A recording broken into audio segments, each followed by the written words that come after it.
Hey everyone, it's Ivan, thekitbadger.com, out here with my competition loadout from the 2024 High Desert Hunter match.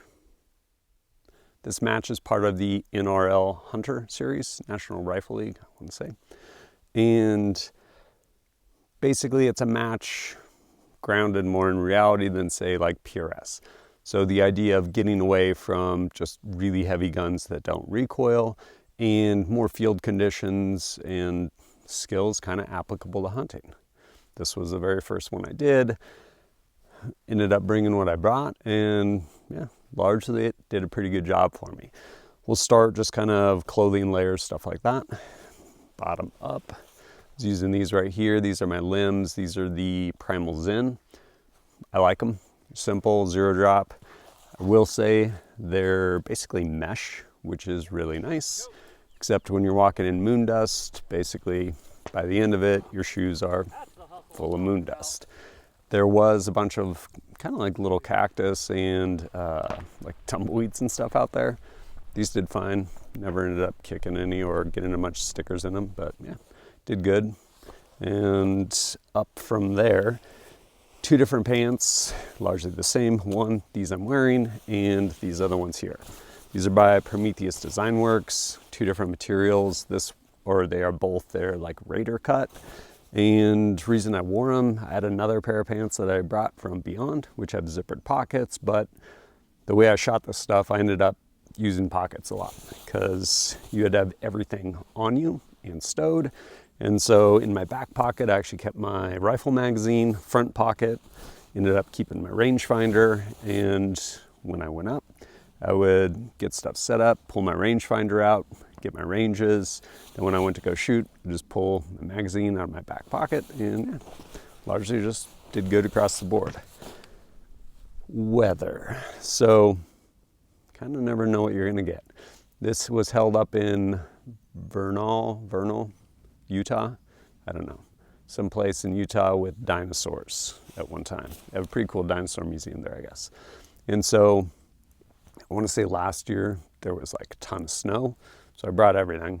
I didn't break out any of the level 7 stuff, but the first day was actually really warm, and so as far as, I think I actually started the morning rather with this right here. This is by Beyond. It is their Alpha Aura jacket.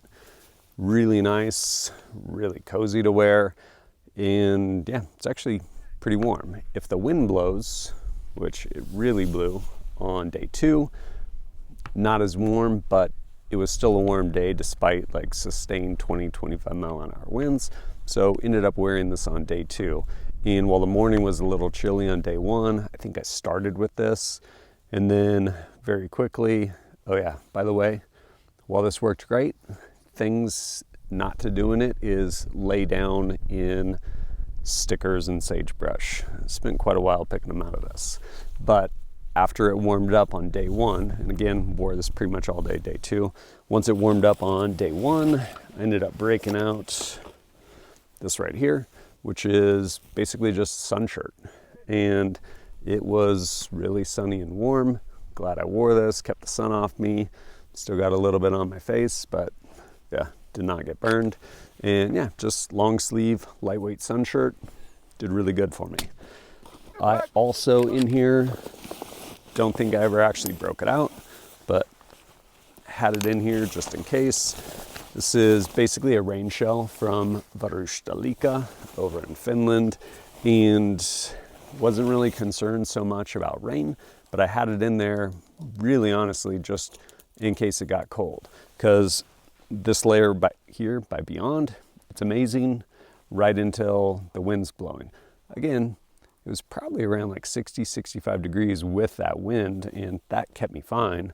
But if it was cold and windy, I could throw this on and immediately like up that comfort level and stay warm. And of course, ended up wearing this hat because I love Oak Grove technology. No, because it actually just fits well, and yeah, especially day 1, trying to keep the sun out of your eyes when you're looking at stuff, pretty important. But we'll get into, I guess, some other periphery gear. As far as protective gear, wearing prescription lenses. Wore these right here. These are my Smith Director Elite frames I've had forever. I got some Zeiss lenses in them. Did a great job for me. Ear Pro, I have a bunch of amplified Ear Pro. That is nice, especially range command, stuff like that. But over ear hearing protection, I don't care for if I'm just shooting rifle all day. Like generally, I'll go for some sort of in-ear. And I had these, I was using them, Surefire EP4, 5, 27, I don't remember which ones, but they did good. They're comfortable, just leave them in your ear. Don't affect like eye pro, nothing clamping down, and also like doesn't affect cheek weld, anything along those lines. So those did good. Ooh, this was important. So Garmin Xero C1, I think it is, Pro, whatever it is. Garmin, it is their chronograph. Got it from my friends over at Brownells. And while I didn't use it at the match, something kind of cool about the match is there's a power factor. And so again, trying to get away from like the game of PRS where you build like a 30-pound gun with some 6mm Wildcat so it doesn't recoil at all. Like, hey, there needs to be one, like it needs power to actually kill something in the hunter match. And yeah, like there's gonna be recoil associated with that. So you have to figure out a power factor. I didn't because I shot in the skills division, which is kind of like run what you brung, but still important. One, if I used it to figure out power factor, but what was important for me is before we went up there, I used it to basically true out my dope. In that this coupled with a Ballistic app, you can get all of your dope. And for whatever reason, some of the dope I was getting wasn't correct, like it kind of fell off, but this gave me a really good starting point. And then basically used some math and stuff like that. Buddy showed me how and trued it out within the app. So I had all of my ballistic data, but that was pretty clutch. And then unknown targets. Yeah, well, you know what they are for the stage, whether it's a square or a little Sasquatch, whatever it is, but all unknown distances. And you're on the clock finding them and ranging them. So I actually had a pair of binos I tried using on day one. Buddy of mine, they were some Leupold, I want to say like just 10x binos. And they did a pretty good job for me, but it was one extra step. So I could see further and more clear than with this. This I think is like 7x, I think. And while that was great, yeah, 7x25. While that was really cool, it was one more step and I was on the clock. So day two, I worked at just actually glassing with this. Not ideal, but took a step out of the equation. Actually worked. And so this is my Kilo 5K. Yeah, Kilo 5K. And while this will give you a ballistic solution, there's kind of some preset ones, and then they have a like applied ballistics light in here, which is okay, but again, my data for what I was shooting, it wasn't true in here. So I didn't use the ballistic solution this would give me, but this would give me the range, which was incredibly important. This being a NRL Hunter match, emphasis on the reality of hunting, you basically have to carry all of your gear with you all day long. So you need some means of carrying it. And not only are you taking it from stage to stage, like all your gear has to come with you up to the stage where you're shooting. So you need access to all your stuff. It also all has to start stowed, whether you have your tripod slung, attached to something, whatever it may be. And so I ended up using this pack right here by Prometheus Design Works. Did a good job for me. Over here, I had a water bottle because hydration's real.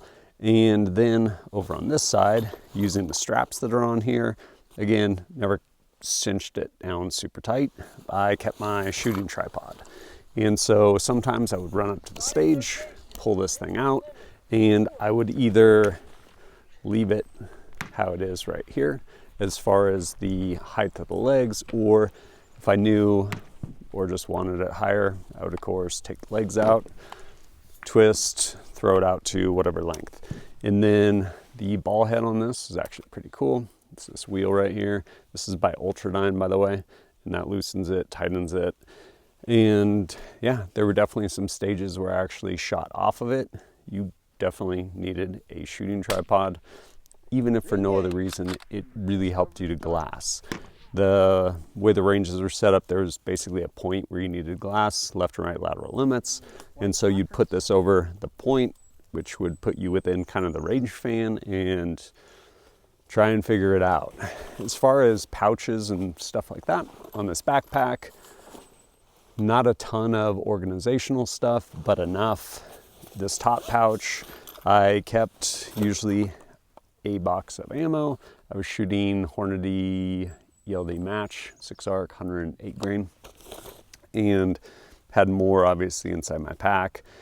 Stuff I kept in there, I didn't need immediate access to, but it was there because again, I had to carry everything all day. And the front of this pouch or pack, there's basically these hooks. I would come up, undo that, and then I would undo this zipper.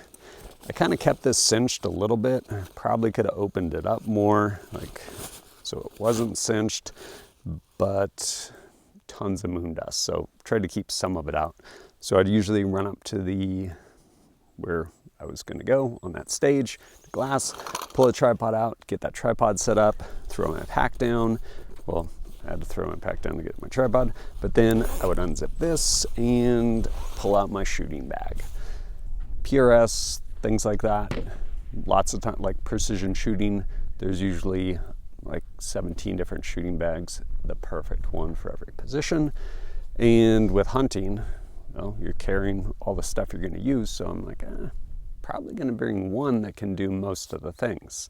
And I have another, I think it's their Whoopee bag by Cole-Tac. I've used it a ton. Haven't spent tons of time with this one. Got it fairly recently. And I'm like, I want to try this one. And this one I feel like will probably do, I can do most of the stuff I can with the Whoopee bag, but this will do better for me in certain situations, which it absolutely did. This is their wax canvas, no longer wax canvas, just covered in moon dust, Tricorne bag. And it did a great job. I would actually glass off of it. So more often than not, I finally, some of the stuff I eventually figured out, like, hey, best practice. And so I'd eventually throw this thing up there like that, and then take my rangefinder, or binos if I was using binos, and basically keeps it really steady versus trying to handhold and glass. Worked great. And then when I went to go shoot, I'd pull this thing off. In certain stages, you were shooting off of like natural terrain, rocks, logs, things like that.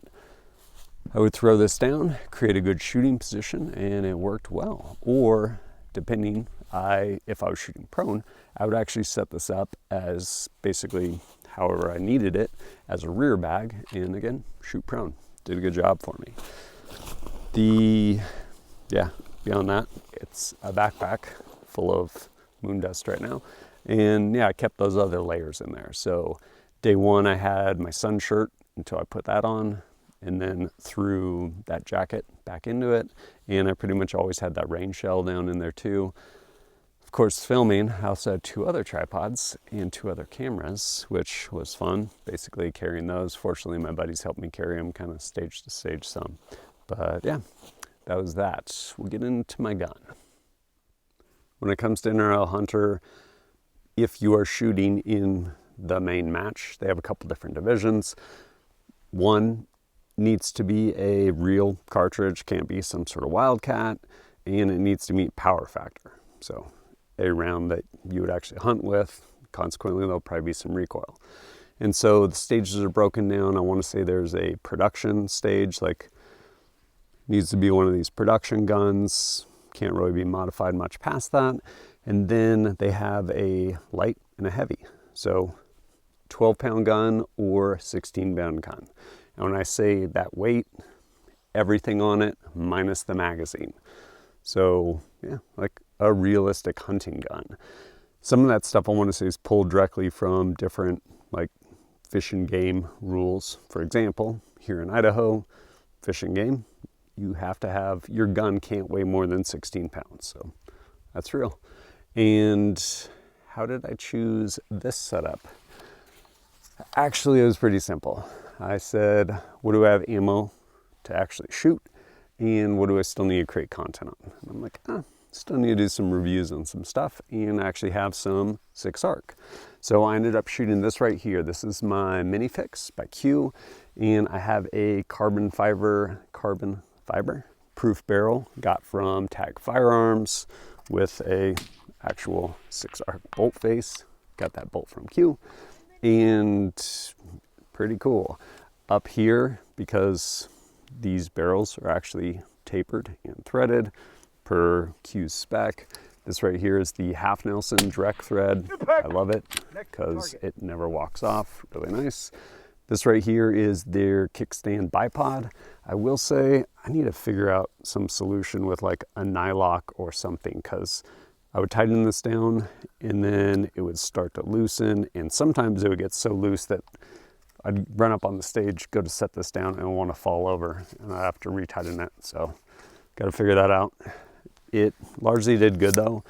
There was, I think, one stage, didn't quite get as tall as I would have liked, but I think on one stage I recognized it early, threw my pack down and put this on top of it. Worked out well. Right here, Blue Force Gear, one of their mini sling loop attachments, and SierraTac Sling. Didn't really need a sling, but it was actually handy just because I had 2 cameras and 2 other tripods, walking around with that. Right here, Q-Cert ARCA adapter. So Sawtooth Rifles, they make all of these for Q-Cert as well as pretty much any gun or chassis. Lets you put this straight onto ARCA rail. So like, for example, my shooting tripod. And this really handy for certain situations where, yeah, the tripod was the answer. Threw it on there, locked up super rigid, and was able to shoot. And moving back, right here is my scope, Leupold VX-5 HD. It is second focal plane. Did that matter? No, I actually really like this scope. I need to finish my review on it, but it is a second focal plane. One, it's really lightweight. I want to say it's like 19 ounces, and you have an exposed turret, and you can dial. And in it, you have a mil reticle. It's true at 15 power. And so I would crank this thing down if I was looking for targets. Once I'd find them, crank them back up. So again, if I needed to hold anything like that, it was in fact true. And sometimes, well, every time, I needed to figure out how far I was shooting. This on the clock is not the time or place to break out your Ballistic app on your phone. You do not have time for that. And I wasn't getting the correct information from the Ballistic app built into my rangefinder, just because of, for whatever reason, 6-ARC out of this thing. It wasn't true to what it was giving me.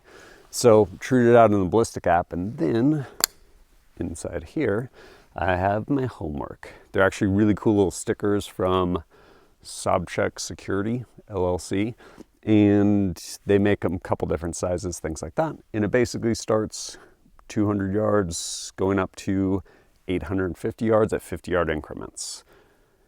Was that precise enough? I made it precise enough. I'd get a range, it'd be like, I don't know, 659, or probably a better example. I think one was like maybe 537 or something like that. So I look at this, I'm like, okay, 500 is 3 mils, 550, 3.6. We're gonna go up to like 3.4. And largely, if I did my part, that would get me where I needed to be, and yeah, make more shots. This gun, well, this gun without the magazine, sling, everything like that, 9 pounds, which is pretty crazy. I could have put like a 2.5 pound weight on this thing and still made weight, but it's in 6-ARC, which, come to find out, is not SAMI spec. I figured it was, and I don't think it makes power factor. But again, I was shooting a skills division, which is kind of like, whatever you bring, you can go run it. And I was like, all right, cool. How did this do for me? Well, I had fun with it. It was a lot of fun to shoot. Being 9 pounds, really easy to carry. Being 9 pounds, not super easy to shoot. In that, as soon as you get into lightweight guns, they amplify all of your shortcomings as a shooter. Conversely, you get a really heavy gun and it masks all of your inadequacies. So I definitely had to earn it with this thing. And 6 arc, well, it's a great cartridge. I like it. Sustained 25-mile-an-hour winds left to right, like, yeah, it's gonna push it. And there was one stage, I think we were shooting, it was like a walking bear at 2 of them. One I ranged at like 850, the other at, I think, around 800. Dialed, what did I dial? About 7.6 mils. Held 4 mils left to get a hit. Yeah, like there was a lot of wind that day. But overall, if I missed, it was not because of this or the ammo or anything else. It was just me not doing a good job. Overall, how did all this stuff do for me? Honestly, it did a good job. And to the end of like hunting, it is all stuff I've either used or would use hunting. Performed as expected. And when I had a hard time, missed all of those other things, it wasn't the gear. Generally, it's the Indian, not the arrow. Overall, just pleased with it. Had a great time out there, even though it was a pretty rough start. Like, definitely got some zeros on the stages. There'll be links down below if you want to check all this stuff out. And yeah, as always, thanks for joining us at kitbadge.com. Look forward to seeing you next time.